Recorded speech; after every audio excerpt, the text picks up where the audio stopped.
ultimately what we get to is how do we create the empathy and reassurance, right?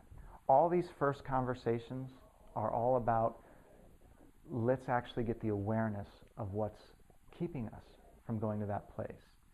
Because once you start getting to this place where you're able to, you both recognize, okay, the cycle is pulling us into this fight that's making kind of a polarization, right? And yes, it's complementary, it makes it say they're worse.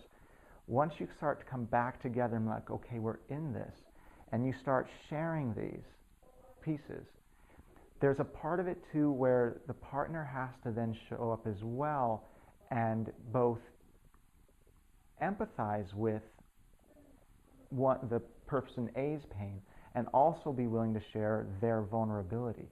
And I would want to say, I don't want you to feel like nothing you're here to do is good enough. Yes.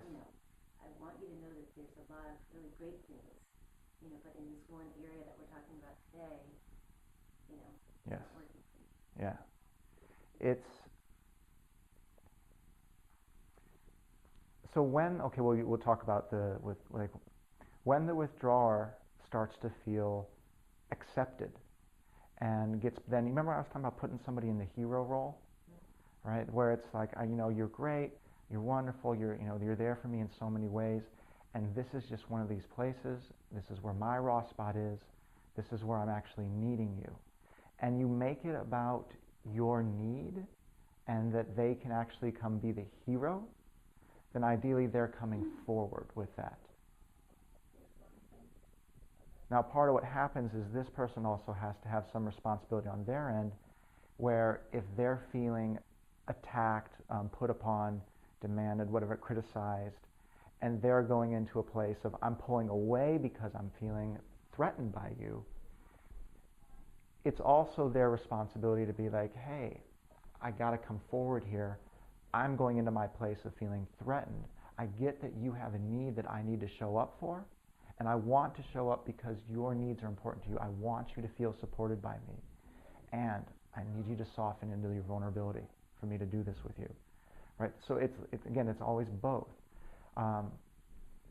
But this idea is, part of it too, is as you start showing up for each other here, you start creating this new experience of, when we get vulnerable, right, when we share those deeper feelings, those deeper needs, and the other person showing up in the moment, then you start building that experience of the relationship, right? In particular, and again, it gets tricky, right, because the cycle is so seductive.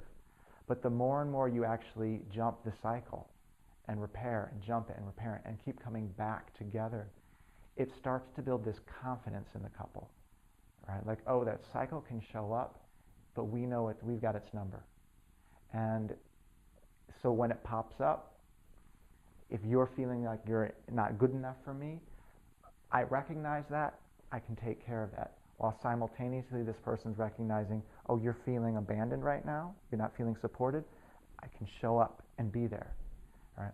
And again, once you start taking out that charge of the attachment piece and people start feeling calm, once the withdrawer starts feeling valued and adequate, he or she is more likely to make efforts to show up, whether it's in the moment or in the future or things like that. Right? Simultaneously, the more that the pursuer is feeling like this person is accessible, the softer they get.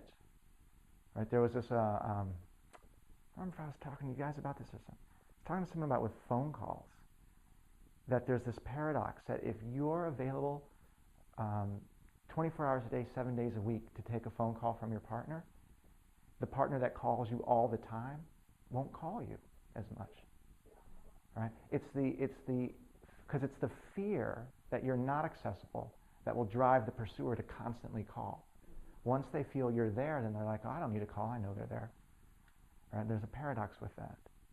So.